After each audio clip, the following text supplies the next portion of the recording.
I'm from Nekota and I love listening to Today FM. My name is Stanley Godler and I'm from Australia, but I'm part Fijian from rugby and I love listening to Today FM Rocks. For the best music and less talk, we tune into Today FM in National Life Village. Today FM rocks. My name is Inaya Ali and I'm from Ba, and I love the big breakfast on Today FM. I just love it and hope you love it too. My name is Jay from La Paz. I love listening to Today FM.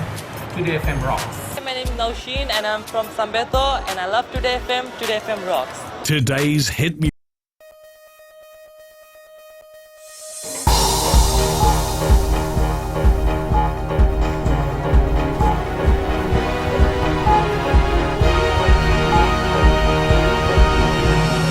Good evening, I'm Jackie Spate and this is FBC News. Tonight, Kilai Virata convicted for the murder of Losana McGowan. No split in party, says SEDELPA leader. And little progress made on discrimination and stigma associated with mental illness.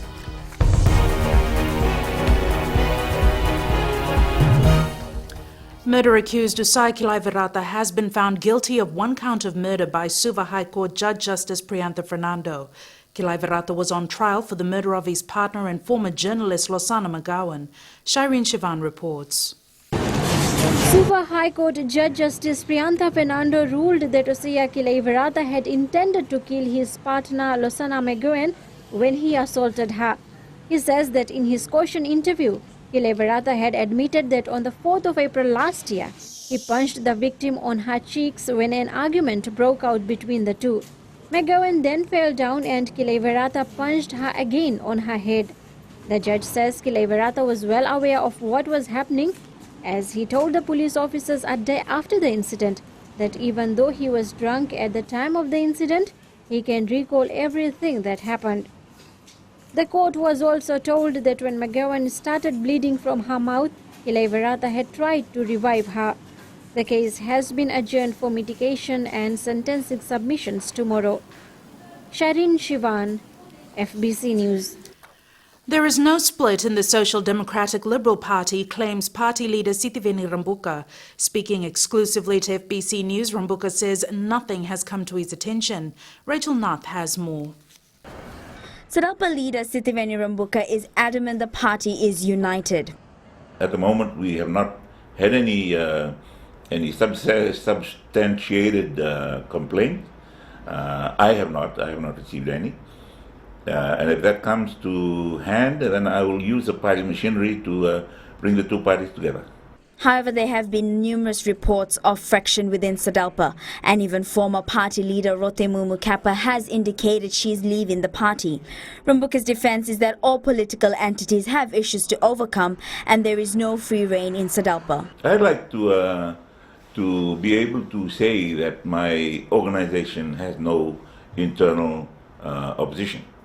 But that does not happen, not anywhere and not everywhere. I mean, wherever you have organized groups, there will be some dissenters, but they remain within the groups.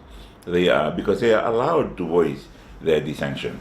The opposition leader has also indicated that whatever may be going on is a difference of opinion and not disagreements which puts the party in jeopardy. If any formal complaint is received, there are rules and regulation in place. I'd like to keep it together and try and solve any unresolved issues that might be brought to my attention. That's what I'm here for, to resolve and try and maintain cohesiveness within the party.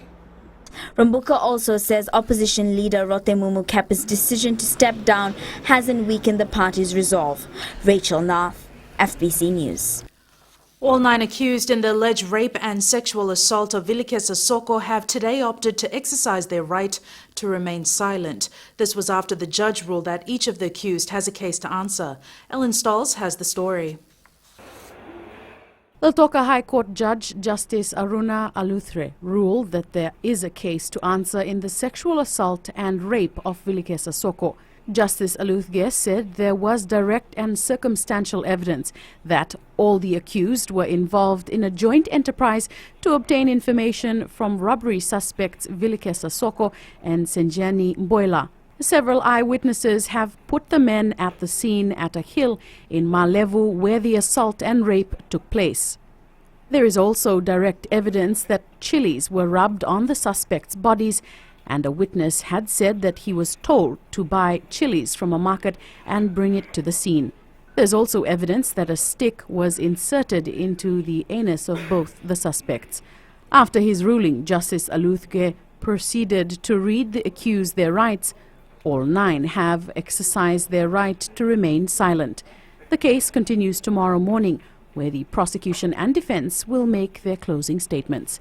Soko was one of the suspects arrested in connection to a Nandi robbery. He died in hospital after being arrested on August 15, 2014. Ellen Stalls, FBC News. Discrimination and stigma continues to disrupt attempts to treat people living with mental illnesses. FBC TV's For the Record program over the weekend found the age-old problem is slow to improve. Edwin Nund reports. Little gains are being made in how Fijians view people with mental illnesses, but in most cases we are failing miserably. If we can treat everyone else with any physical health issues with dignity and respect, we should be according the same dignity and respect to people who have mental illness as well. The biggest obstacle in improving mental health is getting people to take it seriously, to treat patients with dignity. In most instances, Fijian society is failing to live up to the most basic of morals. Marisia Koritanoa has a young daughter diagnosed with schizophrenia. I was a bit ashamed of taking her in public places because I know there's lots of stigma, people pointing fingers and talking behind my back, and that was a bit upsetting for me, and I was really hurt.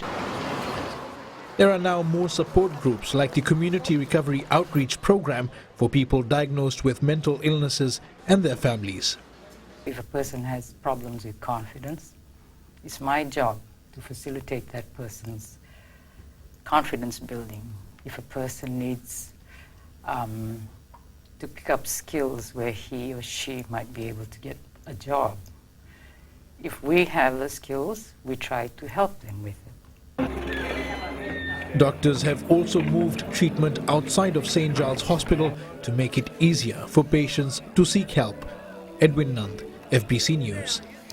The cost associated with the treatment of NCDs in the country is a threat to the economy, says Health Minister Rosie Akbar.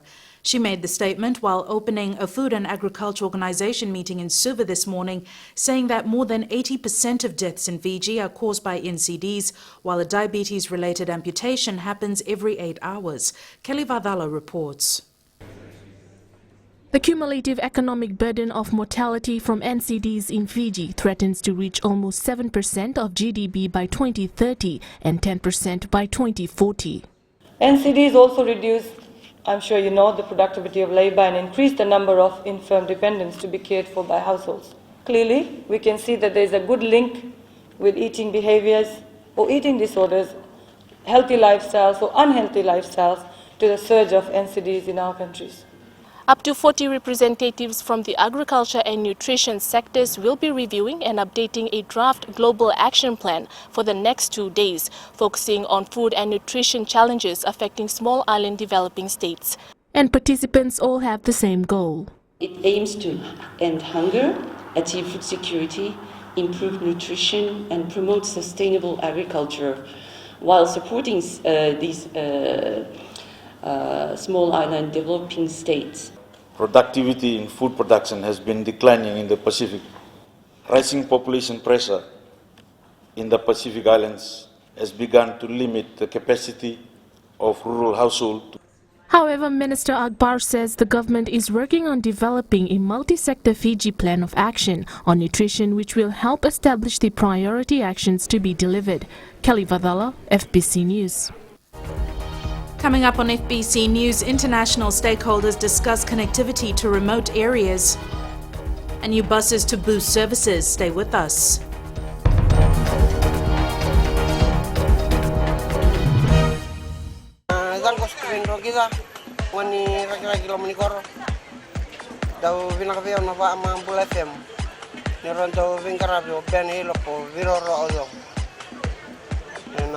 Bula FM number 2 na sir. Iyo Bula bina tango epeli untuk taliten na parang Bula FM na bu. Number 2 jinangan Bula FM no sur. Bula FM number 2 na sir. Bula sia puni ba lambasa na ko bila merikibi Bula FM number 2 na sir. Talita itu ngai lambas. Bula FM number 2 na sir.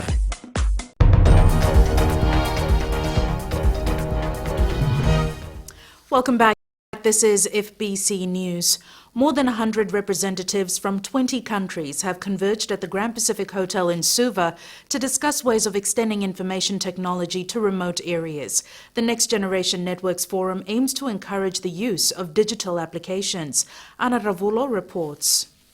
The sharing of infrastructure has been identified as one of the more probable and realistic ways of getting connectivity to rural and remote areas.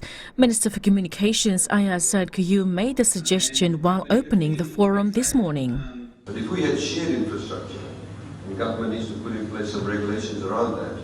And if we're able to, even before the regulations, have some form of agreement, then we will be able to get that connectivity and very quickly and very fast. And therefore, your focus would be more on the service provision side rather than focusing on laying out capital even before you actually get a return. Saad Qayyum says to get every single company to put up a tower each is too expensive, calling on all participants to find ways that would benefit everyone. We hope that the Beta NGN Forum can provide the enabling platform to discuss and exchange on the opportunities to share our experiences and challenges in our common aim to smartly and quickly harness the potentials of ICT with NGN and future telecoms in the Pacific.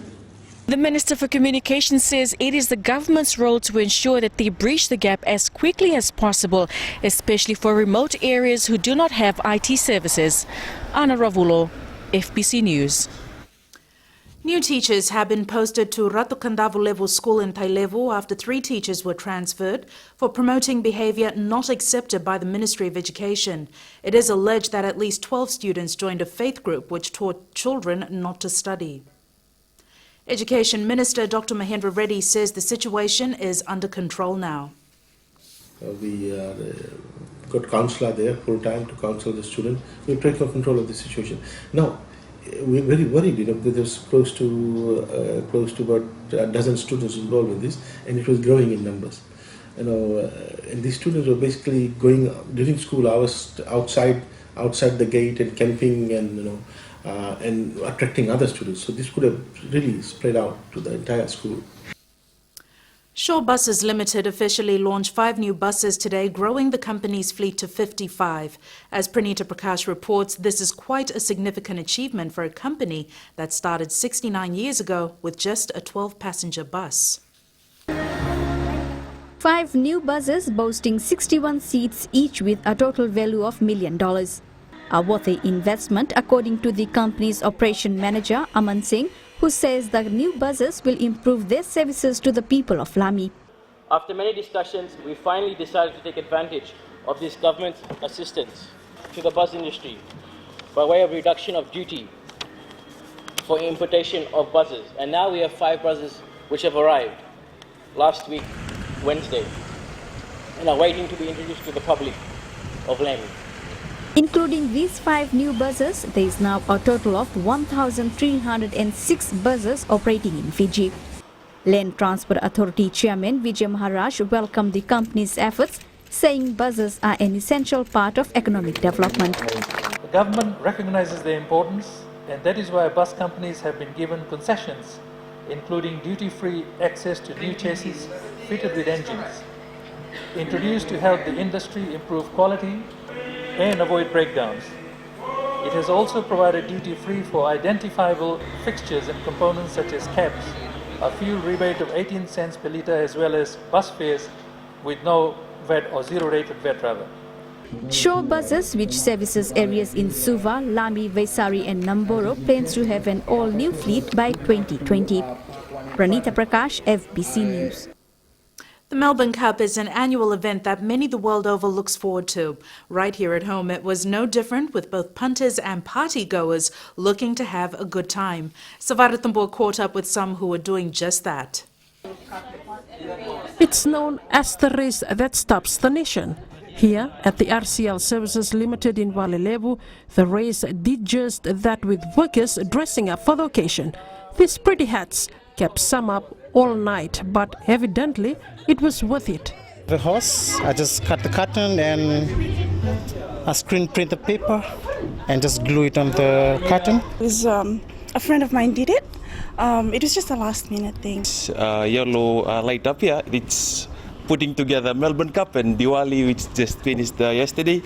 Melbourne Cup Day is Australia's best known horse racing event held on the first Tuesday of November every year. The event is popularly labelled as the race that stops the nation. RCL Services Manager Jules McNamara says being a Melbourne-based company today is a big deal for them. Just carrying on the festivities, we're dragging it out for one more day.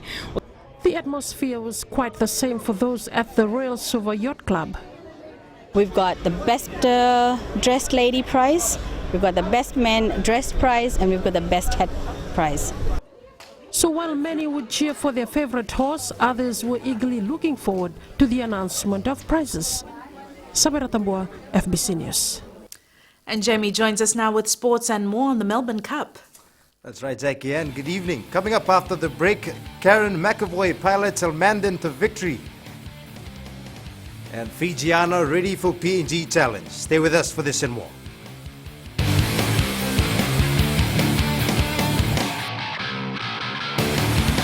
मैं जुगे नंबिलो तालिब से radio Fiji 2 24 घंटे मेरे साथ साथ रहता है। हम मंगेरी ताउका के ललेश है। हमारे दिल में और दिमाग में खाली रेडियो फीजी 2 है और सभी भाइयों से आग्रह करते हैं कि रेडियो फीजी 2 सुनना चाहिए। मेरा नाम अभिनेश है, मैं निंदी का रहने वाला हूँ। मैं सभी समय रेडियो फीजी 2 सुनता हूँ क्योंकि उसमें आईना प्रोग्राम रहता है। हाय, मैं उमेश नसासा नाबुआ से। मैं जब भी सुना रेडियो फीजी 2 सुना। रेडियो फीजी 2 देश की धड़कन। रेडियो फीजी 2 देश की धड़कन।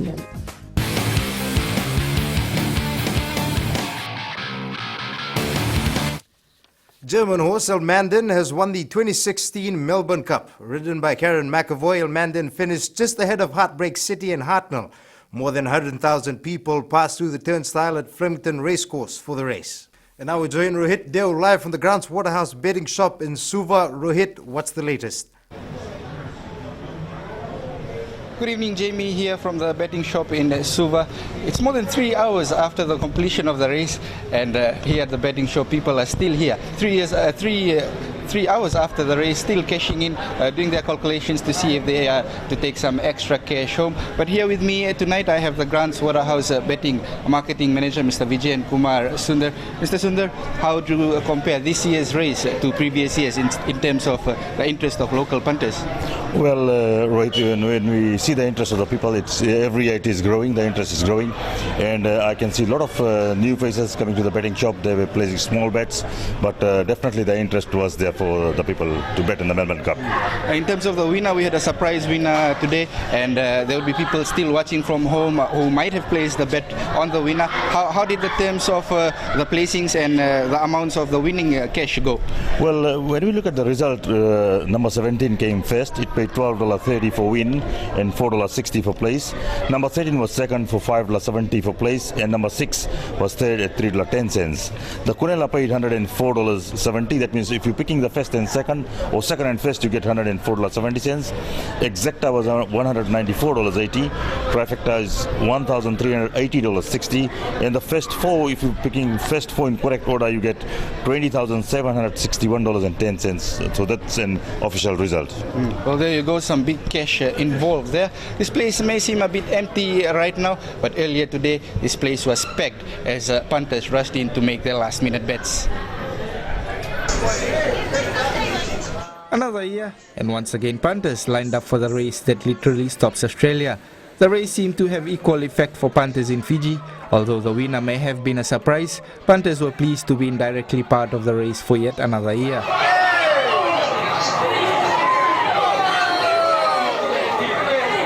This is the first time I'm doing the betting, and I won a few dollars. Thank you very much.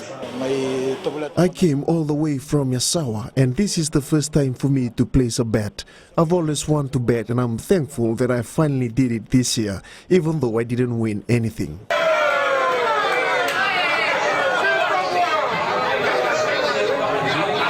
For some, it turned out to be a lucky day as they cashed in their winnings, while others returned home a few dollars short.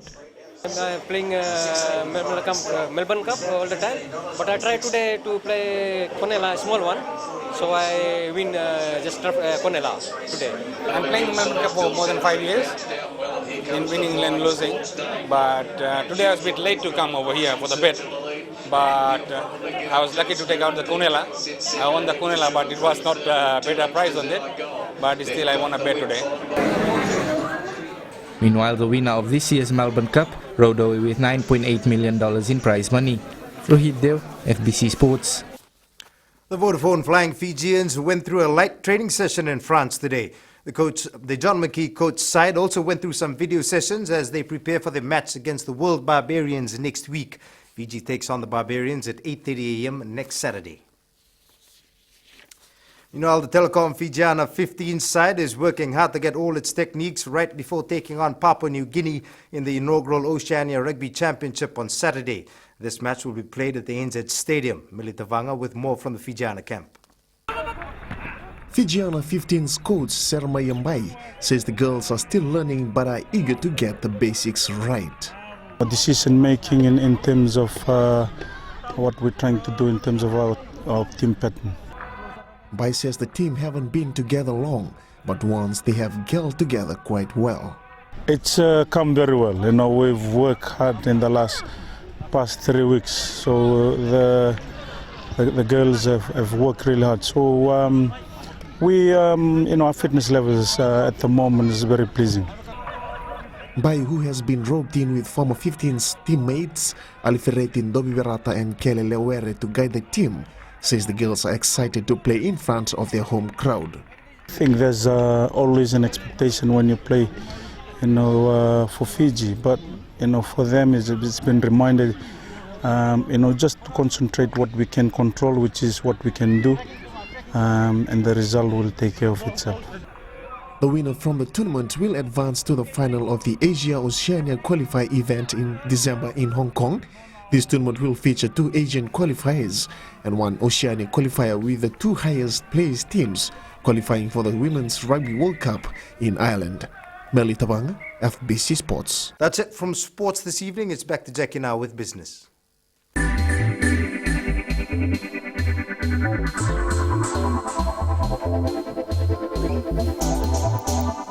The deadline for applications for the Westpac Prime Minister's International Business Awards has been extended to the 4th of November 2016. Investment Fiji's CEO Goromila Tut says the extension is due to the challenging start businesses had in the beginning of the year due to Tropical Cyclone Winston. Milatut says they've decided to extend the deadline to encourage more businesses to enter the awards to make the Westpac Prime Minister's International Business Awards the best. He has also confirmed the business and organizations may apply for more than one special award. Businesses and organizations are also encouraged to reserve tickets for the event by visiting Prime Minister's International Business Awards website www.iba.org.fj.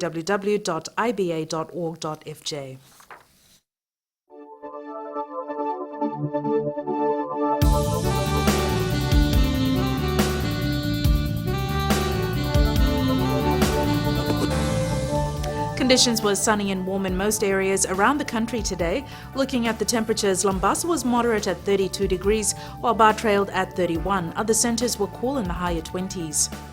For tomorrow, a few showers can be expected around the country. And looking further on to Thursday, showers are predicted to continue with hazy skies all over Fiji. At sea southeast winds 15 to 20 knots, moderate to rough seas. And recapping the main stories for tonight, Kilai Virata convicted for the murder of Losana McGowan. No split in party, says SEDELPA leader Sitiveni Rambuka, and little progress made on discrimination and stigma associated with mental illness. For these stories and others, you can tune in daily to our sister radio station Gold FM. On to our poll question this week, we are asking, is Gareth Baber the right choice for Sevens coach? To answer, visit our FBC website. Send us newsworthy pictures and videos on email citizenseyes@fbc.com.fj or share it with us via Facebook page FBC News. And if you're on Twitter, follow and tweet us your news tips at FBC_news or simply hashtag FBC News. You've been watching FBC News. I'm Jackie Spate. Good night.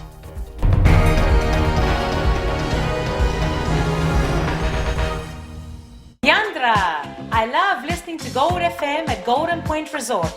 Gold FM, only the classic hits. Hola, my name is General from Rakiriki Village. I love listening to Gold FM, only the classic. I'm Moses from Valeu. I love listening to Gold FM, only the classic hits. My name is Marida Manako. I'm from Kandavu. I like listening to Gold FM, only the classic hits. My name is Tilipa from Tavor Town. I love listening to Gold FM, only the classic hits. Gold FM, only the classic hits.